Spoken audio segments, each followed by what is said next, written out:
Hey YouTube, what is up? Good morning, 606 Garage. Now I'm sitting in my truck. And everybody usually knows what that means. If it's on a Saturday morning, Sunday morning, I'm sitting in my truck. I'm either going after parts or I'm going after a car. So as you can see in the photo at the start of the movie or the video, there's a maroon LX in there, and there's a little bit of a story behind that. But I sold that car 20 years ago, and that is basically my holy grail of a Mustang. I've always wanted it back. I never wanted to sell it, but you know, my best friend at the time said he really wanted that car, and it was supposed to stay in our circle, and it didn't. So somehow it got sold, you know. I give up looking for the car 10 years ago because they said at the courthouse they believe it had been junk title. They lost track of the car. They couldn't. And what has happened is it went to West Virginia. And I was looking at a black 84 GT, black on black. I haven't seen the car, but I've been in talks with this guy about this car. It's low miles, 50,000 mile car, supposedly all original. It's got some damage, something fell in the hatch. But anyway, he was telling me about this roller he had to go with it. And he described that car to a T, almost, that it's that maroon car that I had 20 years ago.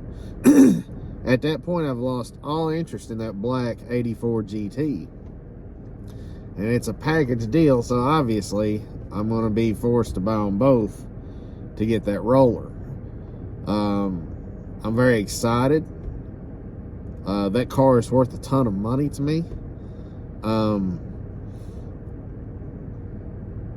Honestly, I don't really care what shape it's in. A friend of mine that works with me, he knows the car, and he remembers the people that had it before him. And he was saying it was a really nice car, you know, when this guy bought it. You know, I guess they took the motor and transmission out of it. Big deal. I have the motor that was in it when I had it. You know, now I don't have the heads anymore. It was you probably heard me say in some of my previous videos, it had Holley aluminum heads, Ford Motorsport rockers, an F camshaft. It had a brand new short block in it, Edelbrock RPM intake, and a 600 or 650 double pumper. I can't remember, but I still have the carburetor, I still have the intake, I still have the short block. I sold the heads and rockers. You know, I was young, needed money, or I traded them for some whaled wheels or something, I can't remember.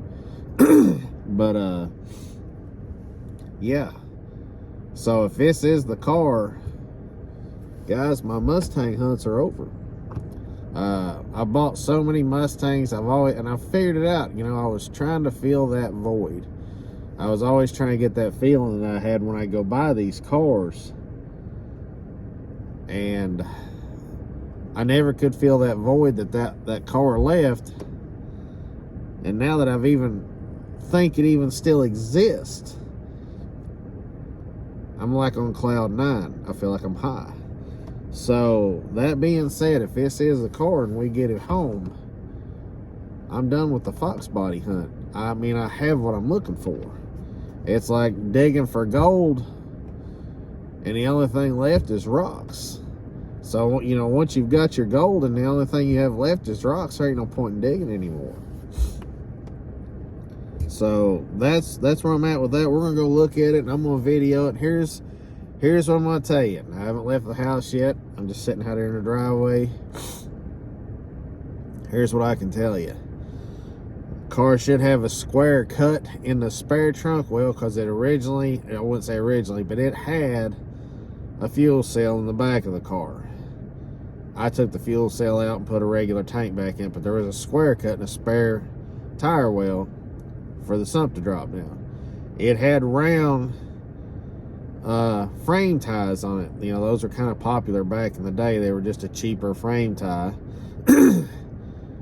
The front end had aprons welded on it off another car because it had been hit. I swear I think they spliced the whole front end on it, if I remember correctly. I mean, this is no pristine car by no means. It was a good looking car. It was a good looking 4-cylinder car. It was converted to a V8. Actually, a local guy here named Matt Foster converted the car to V8. And honestly, that kind of is what started the foxbody crave around here. Matt Foster owns that right there. Him and his brother Anthony, they started the kind of the foxbody thing in this area. For those of us that like them. Matter of fact, this Mustang was the first Mustang that I ever sit in.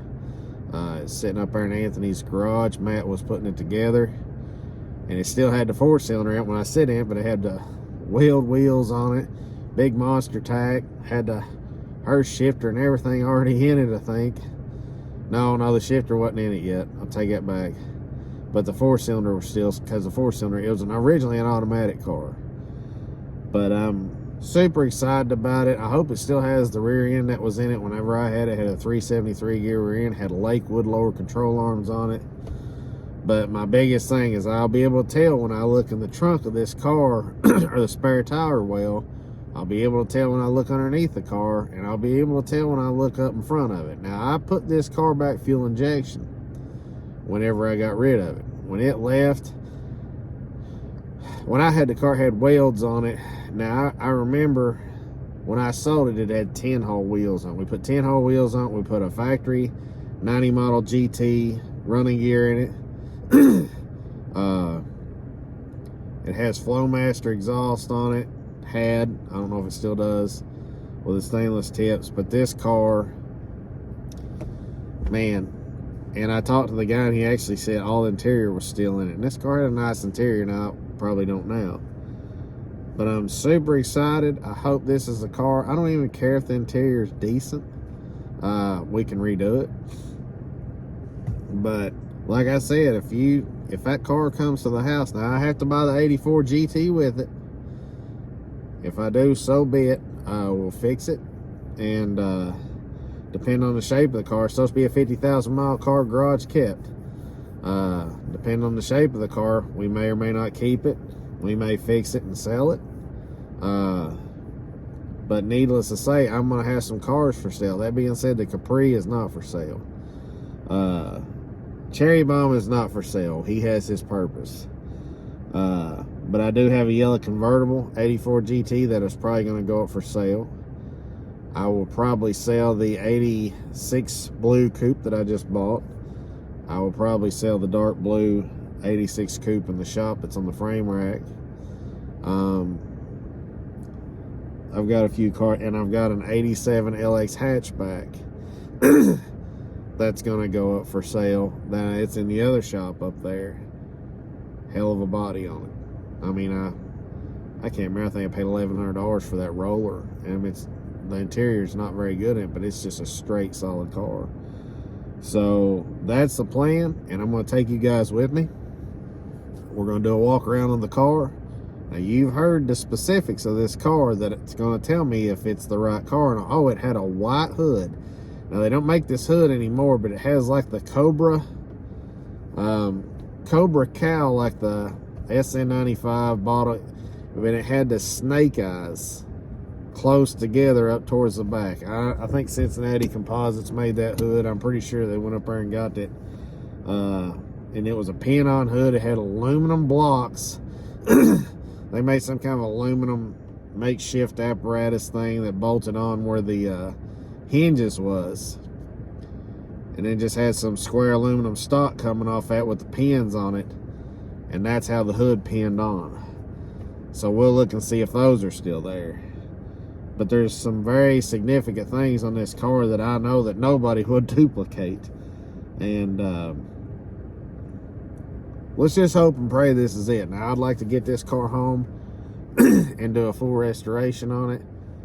I wasn't a fan of the Cobra wheels that was on the car. And by all means, they look good on there, but the chrome was kind of flaking. And Johnny Horn he's the one that bought it off Matt. Me and Johnny was like best friends back in the day. We still kind of keep in touch. I told him that I found the car. He seemed to be pretty excited about it. He couldn't believe it exists either.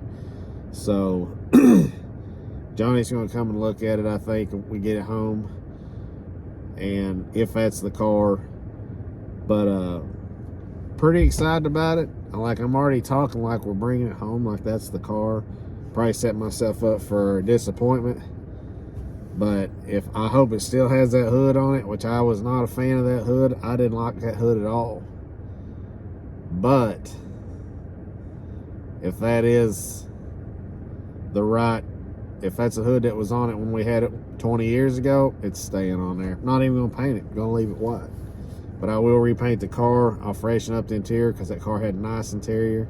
I'll put the gauges back in the way it had an 8,000 RPM sport comp tack on the gauge housing, and it had 2 pillar gauges up there. It's oil and water temperature. So I'll get all that back in there. I have the Hurst shifter today that come out of that car.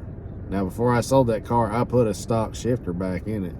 And actually, the Hurst shifter that was in that car is in my little white Mustang coupe. So I'll pop that back out of that coupe. I'd like to put it back, as much of it back to the way it was whenever it had its heyday down here. So pretty excited about it. Guys, ride along with me. And let's see if we can put an end to something that's been digging a hole at me for 20 years. Let's go. Yeah. Oh, it's a gray interior car. Yeah, the one I had red interior. Alright. Well, guys, unfortunately, that was not my car. It has a lot of similarities. It has the Lakewood lower control arms, the tube the tubed frame ties, but the wheel well hasn't been cut out where it had a fuel cell in it. It does have the 8.8 in it, but other than that, that is not the car that I had. We'll just keep going. All right, guys, as you can see, that wasn't a car, but kind of reached out after I'd left, struck a deal. The biggest holdup for me was the black car, which you'll see that coming up. I didn't really get much video of it because I couldn't even hardly get close to it. Had a Michigan title that he had bought this car in '98, but he got in touch with the guy that had it. They're gonna get it lined out. I told him, I said, get it in your name, and I said, I'll get it off of you. And we made a deal on the red car too, so I am going to get both of them. I'll probably go get the red car next weekend. It's got a Kentucky title on it. Other than that, disappointed? Yes. But it's just crazy how many similarities there was to the car that I had. It's so close. It's unreal. If it wasn't for the trunk being cut out, if it wasn't for the trunk not being cut out, you could have told me I wasn't it. So, yeah, that concludes the day. Go home and wrench on the Capri. I should have a little bit of time left. Peace, guys. Thanks for hanging out.